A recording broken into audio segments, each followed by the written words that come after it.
يا نفس إن لم تظفري.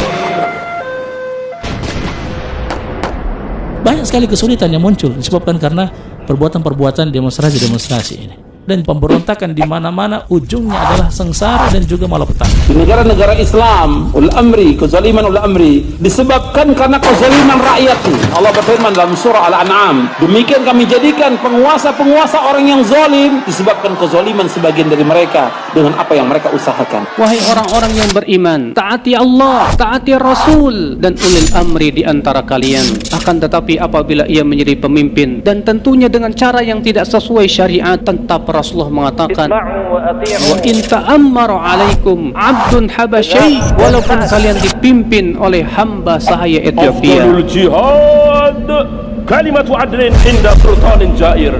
Ini kata Nabi, sebesar-besar jihad adalah ucapan yang adil, ucapan yang hak, ucapan yang benar. Di mana? Di hadapan seorang pemimpin yang dolim. Di hadapan, bukan di televisi, bukan di radio, bukan di koran, bukan di Bundaran HI, bukan di Sudirman Tamrin, bukan. Tidak mungkin. Pada masa kita sekarang ini, pemimpinnya seperti Umar bin Abdul Aziz, atau seperti Muawiyah bin Abi Sufyan, tidak mungkin. Atau seperti Umar bin Khattab, tidak mungkin. Kalau rakyatnya zalim, maka pemimpinnya pun zalim. Kalau rakyatnya berbuat maksiat, pemimpinnya pun demikian. Kalau rakyatnya melalaikan salat, pemimpinnya pun demikian juga. Idza ra'aita rajulan yasubbul hakim fa'lam annahu sahibu hawa. Kalau engkau melihat ada orang yang mencela pemimpinnya, menjelek-jelekan pemimpinnya, ketahuilah kalau dia itu pengikut hawa nafsu. Kata Rasulullah SAW bahwa akan muncul nanti di zaman setelah zamanku pemimpin-pemimpin yang tidak mengikuti petunjukku dan tidak mengikuti sunnah-sunnahku, dan akan muncul orang-orang yang hatinya itu hati iblis, hati syaitan, jahat minta ampun. Rupanya rupa manusia tapi hatinya iblis, jahat, ingin melakukan perusakan. Lalu kata Huzaifah, aku berkata kepada Rasulullah SAW, kaifa asna ya Rasulullah in adraktu zalik. Apa yang engkau nasihati kepada aku jika aku berjumpa dengan masa itu, ketemu dengan pemimpin seperti itu? Qala tasma' wa tuti' lil amir. Kata Rasulullah SAW, dengar dan taat kepada pemimpinmu itu. Wa in duriba dhahruka wa ukhidha maluka fasma' wa ati. Dengar dan taat, sekalipun diambil, ya, dipukul punggungmu oleh mereka, bahkan diambil hartamu oleh mereka, tetap kau dengar dan taat.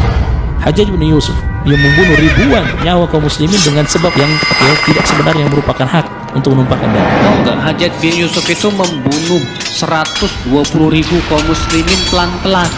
Cungsa dulu matanya, diputuskan dulu lidahnya, dipotong telinganya, potong kakinya. Itu yang sudah dibunuh oleh dia seperti itu 120.000 orang. Di antaranya sebagian sahabat dan sebagian ulama tabi'in yang hidup di zamannya seperti Al-Hasan Al-Basri, Ayyub As-Sikhtiyani, ya, para imam besar. Ketika mereka ditanya terkait masalah Al-Hajjaj bin Yusuf, ya, bahkan sebagian sahabat juga termasuk yang mendapatkan zamannya seperti Abdullah bin Abbas, ya, dan juga yang lainnya, ketika mereka itu ditanya tentang Hajjaj bin Yusuf, semuanya mengatakan jangan mencelanya. Mencelanya dilarang, apalagi melakukan perlawanan. Dan tanyakan kepada dia, apa setiap kali engkau mencela pemimpinmu kau dapat pahala? Kalau dapat pahala kita cela, nggak dapat pahala. Pertanyaan kedua, kalau kau doakan pemimpinmu kau dapat pahala nggak? Dapat, masya Allah. Oke, pertanyaan yang selanjutnya, kalau kau cela pemimpinmu berubah nggak? Nggak berubah. Kalau kau doakan pemimpinmu, bisa nggak Allah merubah pemimpinmu? Bisa. Karena siapa yang memiliki satu nasihat untuk dia berikan kepada pemimpinnya, mungkin dia lihat pemimpinnya keliru, maka jangan dia tampakkan, ya, nasihatnya itu di depannya orang, karena itu menghancurkan wibawa dia. Tapi hendaknya apa? Falyakhudh yadahu. Hendaknya dia ambil tangannya, kemudian dia bersendirian bersama pemimpin itu dan dia sampaikan. Dan kalau apabila dia diterima nasihatnya, maka alhamdulillah. Kalau ditolak, maka dia sudah melakukan, ya, apa yang wajib bagi dia untuk dia sampaikan. Jika seorang pemimpin bersungguh-sungguh berisyihad untuk memperbaiki agama rakyat dan untuk memperbaiki dunia rakyat, dia perhatikan dua-duanya. Jika dia sudah bersungguh-sungguh untuk perbaiki, sebisa mungkin, berhasil atau tidak berhasil urusan Allah, tapi dia berusaha sebisa mungkin, kata Ibnu Taimiyah rahimahullah, fa innahu afdalu ahli zamani. Dia adalah orang yang paling afdal di zamannya. Dan pemimpin kita alhamdulillah, kita masih dibolehkan sholat, kita masih bisa berhaji diurus. Banyak sekali masih, ya, kebaikan-kebaikan dan kemudahan. Urusan-urusan kita masih bisa terselenggara dan diurusi oleh pemerintah kita. Menghilangkan kezaliman penguasa yang ada di negara-negara Islam. Yang pertama, taubat kepada Allah. Yang kedua, membersihkan diri kita dari noda-noda syirik. Yang ketiga, kata Syekh Albani, kewajiban kita mendidik istri dan keluarga kita. Kita akan ditanya oleh Allah tentang istri dan anak kita. Kita umat Islam tidak akan ditanya oleh Allah siapa pemimpin kita, tapi kita akan ditanya bagaimana kamu mengurus istri dan anak kamu. Sebab Nabi bersabda, setiap kamu adalah pemimpin dan setiap kamu akan ditanya tentang pimpinannya.